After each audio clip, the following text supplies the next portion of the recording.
Hey, what's up, guys? Welcome to a very special video. My name is Gootecks, and I am sitting here with one of the best Third Strike players of all time, Mr. 5-star Yi Wang. Hi there. Thank you for joining us. You're welcome. Happy to be here. We thought, given the recent resurgence of Third Strike with the re-release of Third Strike Online, we put out some videos recently of me and Rennick going at it. Rennick's been doing his own thing on his channel. And we thought it would be cool to give you guys kind of a recap, bring you guys up to speed, so to speak, on the history of Third Strike and how we all got involved so that you guys have a better understanding of what we're trying to do and the way things could go in the future. So, I guess why don't we talk a little bit about how we got started in Third Strike? Because, I showed up. And I guess we should both preface it by saying that we're from SoCal, right? Mm-hmm. So a lot of this Third Strike stuff happened in SoCal at Family Fun Arcade, Denjin Arcade, places like that in the first half, 2002 to 2008, let's say. About there, yeah. Yeah. The first half of your career. Yes, the first half of my career, pre-Street Fighter 4. A lot of people think. It's really funny when I watch these comments on these videos, man. People are like, oh, wow, a game that Gootecks is actually good at. I'm like, really? Like, it's funny to me because I've been playing for so long that when I see things like that, I'm just like, oh, okay, you guys are just really that new. Because when I was, not that I'm the best, but I'm halfway decent enough to be in this position so that you guys sit there and watch my videos. Or else you would have no credibility. Or else I would have no credibility. So it's pretty funny to me. But let's talk about you and how you got started because you were already established before I even showed up. I was just a kid in high school, senior year, ditching class, going to the arcade. Yes. And, Family Fun? yeah, it's Family Fun Arcade. And I guess, the most popular fighting game at the time was Third Strike. But at the time, it was still 50 cents at Family Fun Arcade, and no one was playing it. Right. Everyone would play Double Impact. Because it was only a quarter? It was only a quarter. But, and then all of a sudden, Ralph, the owner, he dropped it down to a quarter, and wow, it just boomed. But, the game still was kind of new to American players. None of us really knew how to play it correctly. Right, because it came out in 1999. Mm-hmm. I remember when it came out in 99 because I remember it coming out for Dreamcast and then borrowing it from a friend and then playing at home. But Third Strike... or Street Fighter, the entire Street Fighter 3 series is kind of credited with killing the fighting game scene the first time, right? For a little bit, yeah. Yeah. Because everybody kind of... didn't play it for what the game was supposed to be played. Right. Everybody was like, where's Guile? Remy isn't Guile. Necro Isn't Dawson. Isn't Dawson. Right, So it really took three iterations of the game, plus a couple of other external factors happening, such as Japan coming to America and showing people how the game was supposed to be played. Because prior to that, we didn't really know. So nobody really liked Third Strike. Yeah, and back then, there was no YouTube. Right. I guess technically you did have internet video, and so a lot of the history... Oh, I mean, these videos were really hard to find. Yeah. It was hard to find, man. But I don't know if we're, getting ahead of ourselves. Let's talk a little bit about how the scene evolved at Family Fun in the early days. Yeah, I mean, it was the most popular fighting game, but it still didn't, look pretty when people played it. Right. Right. Until we saw Frankie 3S, the most famous Third Strike player in America, in my opinion. For the time. For the time being. Yeah. He's a legend. Yes. And I believe he deserves a statue right outside Family Fun Arcade. Yeah. Like a 10-foot tall gold one, with a marijuana leaf or something. With a chain like that. And when I saw this guy play, he would parry everything, and that's what makes Third Strike is the whole parry thing. He would just be sitting there parrying supers without looking at the screen and talking to me at the same time. And he just made the game look so fun, and I'm like, I want to play this game. I really want to get good at it and do the same thing. What character was he playing? He didn't matter. He would pick everything. His story, he's known for Denjin Ryu. and so mostly Ryu, and he would parry Elena's Brave Dance super high low, Oh wow. high low, and I've never seen this before. This is 2002. I didn't know you can parry more than 3 hits at the time. Right. He was parrying it high low, high low, high low while talking to me, and like yeah. So that's what made me really just want to play the game and be able to do the same things he did. Mm-hmm. Yeah, the parry element, or the parry mechanic in Third Strike is something in Street Fighter 3 is something that people either love or hate. And it's like if you really want to appreciate Third Strike, you have to appreciate that parrying is arguably the most important part of the game. And you have to accept that and accept the good and the bad that comes with it. You gotta love it. Yeah. On one, it's like a love-hate relationship. Sometimes. On one hand, If you're too obvious, you hate if it. you're too obvious, yeah, you're like. On one hand, you could say, oh well, parrying is not good because it rewards guessing. On the other hand, lots of times there's a difference between guessing and a good read, or Absolutely. an educated guess. Yes. But yeah, so this was kind of 2001-ish? 2001 to 2002 for me. Okay. And then in 2002, that's when things kind of started to change a little bit. Would you Yeah, say? I mean, more people got exposed to Frank, and you know, like Third Strike was not very popular in America. So, but it was popular in Southern California because of the players there. We had Frank, we had J.R. Rodriguez. Everybody knows J.R. Rodriguez, and Gio. You know, Yes, we had Gio. really good players there. And so the first evolution was in Southern California. So they decided to have like a Third Strike exhibition. Mm-hmm. And you know, because of the players there, so they invited 5 players from Japan to come over, and they had a qualifying tournament for the 5 American players, and I think that's what really kind of brought a lot of players into Third Strike. So who were some of the players on each side? On the American side was Mike Watson, Alex Valle, of course, Justin, and 2 other. I'm sorry if I forgot the other 2 players, but Ricky, Gio. no, Frank? Gio and JR, Gio and JR. They're the ones that won the tournament and to qualify. And in Japan, they had KSK, who is an ambassador to the game. Yes. He's like He was the first ambassador. ambassador between And now Japan. one of the, he helps to run God's Garden. Right. He's been involved in SBO throughout the years. It's KSK, Tokido, I believe Chikyu.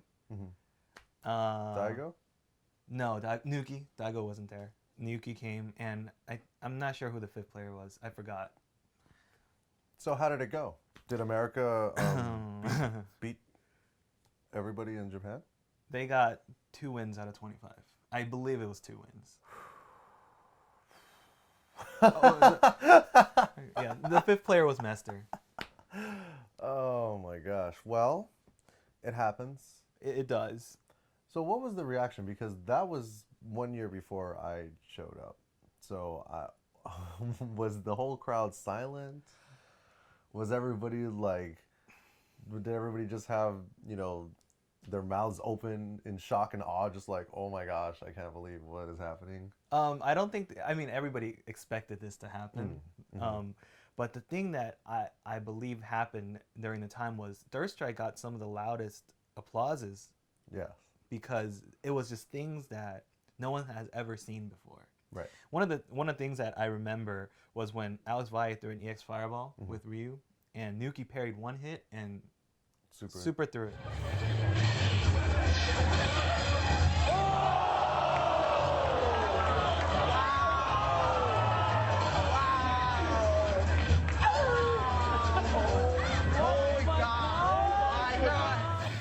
And this is unheard of. Like, Right.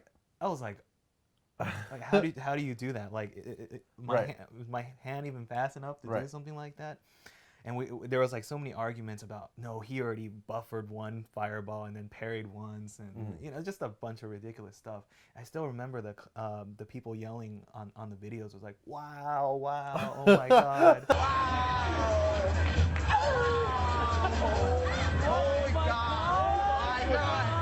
You know, it's just, Yeah, that was one of the first Third Strike videos that I had seen. It was Justin versus Tokido, and you hear the guys talking because I mean, okay, this was back. This was back before live streaming. It was back before you could really capture direct before right. people were even thinking that they should capture direct Right. footage. So this is just some dude holding up like a 1 megapixel digital camera or video camera, to the screen With the and VHS, yeah, probably. It was VHS. right, yeah, and a hand crank to keep it powered. So it's like they have the camera pointing to the screen, and you just hear the guys. You see the guys, you can see the arms Right. flying. Yeah. Yeah, it's wild, and you just see Justin getting destroyed. That was And Tokido is doing, and he used to be a Urian player. right. And before he switched to Chun, and it was like, wow. Not only is it rare to see a player as good as Justin get stomped on like that, but to do it in a way that you've never even seen before, because he was doing all sorts of corner unblockables and stuff that people didn't really. It was very eye-opening. Yeah. Because Urian was dismissed at Right. the time. He was just a character. Like, Everyone. oh, what are you gonna do with your stupid? What is the second super called? I don't even know. Temporal Yeah, Thunder. Temporal Thunder Yeah. and your Tyrant Slaughter. Like Those good were luck. the supers of choice Right. at the time because they're like, what is this Aegis reflector Yeah, what thing? can you do? You can't do anything. Yeah, with you can't this. do anything with it. And, yeah, I believe everybody should go watch this video and see just what happens. Yeah. And yeah, this is our first time ever seeing like unblockables in the game being used. Like I remember describing it as Tokido Urian did like 100 tackles in a row in the corner. Right. Yeah, that's what it looked like. Yeah, that's what it looked like. It was just wow. It's like we were a primitive civilization, and they were like ancient space aliens that came down to show us their magic. It's exactly and what then went into a spaceship. That's back to exactly Japan. what it is. That's exactly what it is.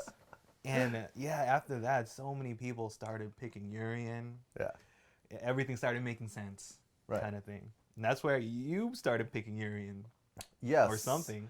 Yeah, like in a far away on the other side of Southern California, unbeknownst to me, all this stuff was going on because I was just a wee nooblet at Cal Poly just playing on Dreamcast because, Dreamcast was the console of choice because the games were so easy to bootleg.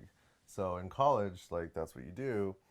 And my roommates and I would play, and we weren't any good, but hey, it was fun, and it was more fun than CBS. Not trying to put down any games. Hey, well, it was more fun to us. But I was having trouble finding a character, even though I knew that, I don't know, the game was fun, but I couldn't really pick one that I liked. So I was using, like, Elena healing super. Good lord. Yeah, dude, I was like, oh, I need that extra life. Hey, man, times were tough, That's a troll super. We didn't know anything, back then. Nothing, yeah. And then one day I saw a video, and it was a Urian combo video put out by Rockefeller, and he did the whole 100 tackles in a row thing, and I was just like, wow, it blew my mind. Your story is exactly the same as John D's, Rockefeller's. He saw that Tokido thing, and he picked Urian after that. He used to be a Hugo player. Really? Yes, pro wrestling. That's what he used to call it. Pro wrestling. And ever since Evo, he went with Urian. Urian will do that to you. Yeah, after watching that Tokido. Yeah, you see some Urian player do some crazy shit, you're like, I want to be that guy. And I believe he said the same thing you said. He was like, wow, I want to do those same combos. Yeah. Yeah. It's like a virus. He just knew. He said he just knew from that day that it was Yeah, Urian. That's it. Yeah, that was it. No desire to ever play anybody else. Pro ever. wrestling. Goodbye. Yeah. Goodbye. Yeah. So I was working on, trying to get better at Cal Poly, I guess, trying to hold it down because at the time Cal Poly had a pretty decent Third Strike scene at the arcade. You had dudes like Hung B and Mike Watson that would come down and play sometimes. So I was, and Third Strike I get so mad because there was this one guy, his name was Alan, and he was I think he played Akuma. I know who he is. And like, yeah, I know who you're talking about. this guy thought he was so good. And I just wanted to punch him in the face every single time we played because I knew that I could be better than him. Okay. I just couldn't do it. And he was so cocky because he would never acknowledge my presence. He would just sit there, cross his leg. I was going to do the smoking motion, but he wasn't smoking in the arcade. But if he could have smoked in the arcade, he would have. Yeah, I know what you're talking about. I know that guy. And I'm like, oh, I hate this guy so much. I hate him. But I in retrospect, of course, I I understand hope that. he's watching. Yeah. Hey, Alan, if you're watching, Money match. me and you, first to 5 for 100, any day, I will own you free. Actually, that was one of my biggest, as a personal accomplishments, was getting to the point where I lured him into coming to a tournament at Cal Poly. Oh wow. Because I talked so much shit to him. I was like, oh yeah, you where think were you're you, good? Where were you talking shit to him at? At Cal Poly. I don't remember him being on the forums, right? No. He was just one of those guys who was really good. Not really good.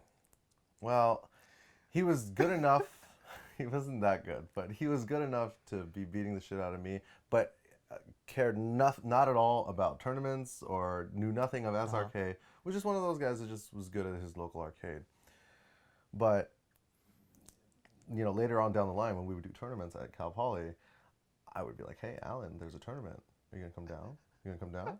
And I would just talk shit to him until he showed up. And then one day I finally beat him in the tournament. And I was like... You rigged the bracket so they would play in the first round. Yeah, but hey, whatever. I did it. And I felt really good. But anyways, so it was around that time, I guess, Evo 2003. I was still like awful, like really bad. But I was using Urian. And... my friend Robert had told me, hey, there's a tournament. There's going to be a big tournament here at school. You should go. And I'm like, all right, well, I'm here for summer school. And I walk in, and it's Evo 2003. And the first thing that I see is J.R. Rodriguez, Akuma Master, with like a 25-game win streak on a third strike cabinet, just doing... One of those wins probably belongs to me, too. Yeah, dude, just doing shit I'd never seen before. And I walked in, I saw all of these Street Fighter players, like I'd never seen anything like that before. And so it was very inspiring to me to be exposed to that after, trying my best to like get better on my own. So that was how I kind of started to meet people in the scene. I met Simon Yu from Nebraska. He was like my only friend because it's funny, I think because He's a cool guy. He's an Asian dude living in Nebraska. Yeah, he was the only Asian guy in the whole group. Yeah. He's a cool guy though. In probably like a 300-mile radius aside from his family. Oh, he was the right? only Asian guy in Nebraska. In Nebraska, yeah. I'm sorry. And so we made friends because I told him that there was a boba milk tea place down the way. And he got so excited. I heard so much about boba milk tea. I must drink some. God. So I'm like, well, I got a car. We can go right now. He's like, oh, let's go. After that, we were friends. Yeah, he's a cool guy. Yeah.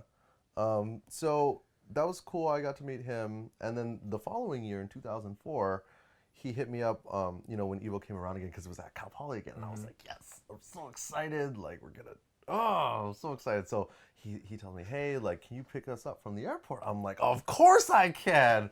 And it's me and him and 4 big Nebraska dudes. So I bring them back from the airport, drop them at their hotel, which is right up the street from Cal Poly. And that night, there was going to be a big Third Strike tournament at Family Fun Arcade, which I'd heard so much about, but I had never been to because it was so far from Pomona. And so we go, and it was the World Championships of Third Strike. Run by me. Run by you. And I didn't know anything about anything. So I just showed them like, oh, I got Nebraska with me. Hi. That's where Ryan came into my life. Yeah. And, you and Matt and Eric were like nice enough to, kind of like show me what I was supposed to do. Well, I was really busy that day. Yeah. So I kind of handed him off to Matt. I'm like, Matt, can you show him around? Yeah, Matt Shin was like the Family Fun Third Strike ambassador. And that was good because I got in the bracket. I think it's funny. I think I played Henry Sen in the bracket, and I got like 1 game on him. I think everybody was cheering for me. I was so excited. It didn't matter. Because they were from the East Coast, and we did not like the East Coast people at the time. Of course not. No. Of course not. That was unheard of. Yeah. Henry Sen was there. Seroyd was there. KO Fiend was there. Justin. Yeah. Oh yeah, Justin. And Eddie Lee. He was the original East Coast pioneer for Third Strike. Really? Yeah. I didn't know he played Third Strike. I thought he was only Marvel. Yeah, we played each other in the bracket actually, me and Eddie Lee. Take that. So that night was pretty interesting because it was the night before Evo 2004 started. Right. And you guys had all the best Japanese players. I mean, Everybody. Daigo, Nuki, Tokido, everybody and their mother was there. I don't actually remember who won.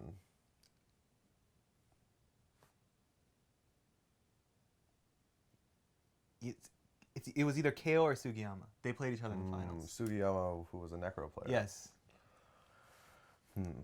Well, it was an eventful day. And then, of course, Evo 2004, that was where Evo moment number 37 happened, which, of course, is immortalized now in training mode, or in trial mode, training mode in Third Strike Online forever, which was the Daigo versus Justin Perry. Right. Which arguably changed the shape or course of fighting games. It is the greatest moment forever. in fighting game history. Yeah, I defy anybody to find a better moment than it was that. like Kirk Gibson hitting a home run for the Dodgers. Yeah, that's a good analogy. Michael Jordan hitting his last. Yeah, that's what it. That's what it is. That's definitely what it was. Yeah. And dude, I wish I knew where the tape was because I was there. I was in the front row. I was in the very back row with the video camera because I was like, oh, you actually. I taped it, and it's funny because in my video, Sell it on eBay. Dude, if I could find it, I would totally put it on YouTube. But you can see in the video that when it starts, people start to like, oh, and then you start to see like some people's hands going up. And Midway like, through the second half. And then by the end of the parry, man, when he did the jump, when he does the jump, you can't even see the screen because everybody is jumping up and down. I called it. I told everybody he's gonna jump up on the last hit because I already knew about that. I already knew about that one. I was like, he's gonna jump up on the last one, and when he did, I started jumping too. But dude, that was black magic back then because not that I didn't know it could be done, because obviously, of course, you know it could be done, but it was like the first guy who ran the 4-minute mile. Once that dude ran the 4-minute mile, then everybody was like, oh, I can do it too. But before that happened, that was unheard of. Yeah, it catapulted Third Strike Yeah. into the mainstream, the main game, because of that whole thing. Right. And after that, I guess, well, I started going to Family Fun like pretty regularly, like every weekend. Fridays, sometimes Saturdays. Whatever I had to be there, I was there because you guys were doing tournaments. Yeah, we were playing all the time. Yeah, it was maybe shortly after that you guys started doing ranking battles, or was that the following year? I think it was the following year. I'm not really sure. Well, maybe it was 2005, 2006-ish, but probably 2005, I would say. Yeah. So you guys started doing ranking battles, which was a concept imported from Japan. Right. Where instead of it just being one tournament, it was a series of tournaments, 6 tournaments. No matter doesn't matter, however long the season is. And the winners would get points. First through fourth would get points. And this is something, it's funny that we talk about this because like a lot of people try to do ranking battle seasons now, and their point structure is all messed up. Yeah, it's all messed up. And you see it, and you're just, well, I'm sure you see it too, and you're just I like, don't see it. Oh. I don't watch. Well, anyways, it was like first place was 10 points, second is 7, third is 4, and 5. fourth. Third is 5, and then 3. What? I thought third is 3, and then fourth is 1. No. Third is 5. I thought it was 10, 7, 5, 4, 1. 5. Now see, look. Well, either way, Whatever. it's definitely not 8, 7, 6, 5, 4, 3, that's 2, definitely 1. not That's it. definitely not it. You should get more points for winning first. Yes, because you're not 1 point better than second place. Yeah. You're that much better than second place. Anyways, we're off on a tangent. I also wanted to say that the whole "Let's Go Justin." Yes.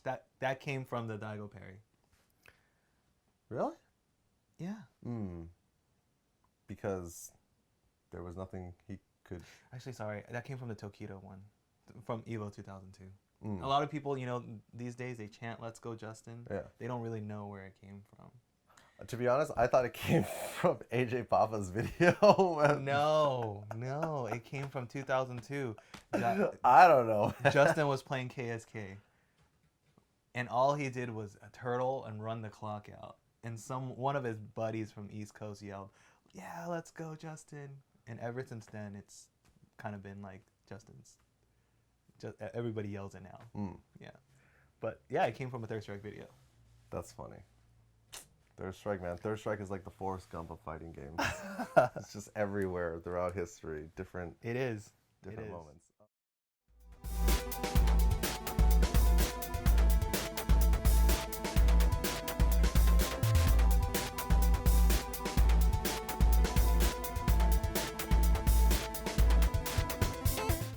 All right, Mike, let's play a game. Okay, Gootecks. The game is, guess what combo I'm doing on this Mad CATZ TE stick. I like this challenge. But you can't look. Okay. You have to listen. Okay. All right, are you ready? Yes. Again? Do that one more time. Again? One more time. That would be Crouching Short, Standing Jab, Rekka, Rekka, Rekka by Fei Long. Close. The last one is Crouching Jab, but that's close enough. Okay. I'll give you that one. Thank I'll you. give you that Thank one. you. All right, all right. Okay. Are you ready for another one? I'm ready for another one. Okay. One more Again? time. One Again? more time. That would be Crouching Fierce, Reflector, FADC dash forward, Soul Throw from Rose. You win. I need something more difficult, Gootecks. Please challenge my knowledge of Street Fighter. Okay, all right.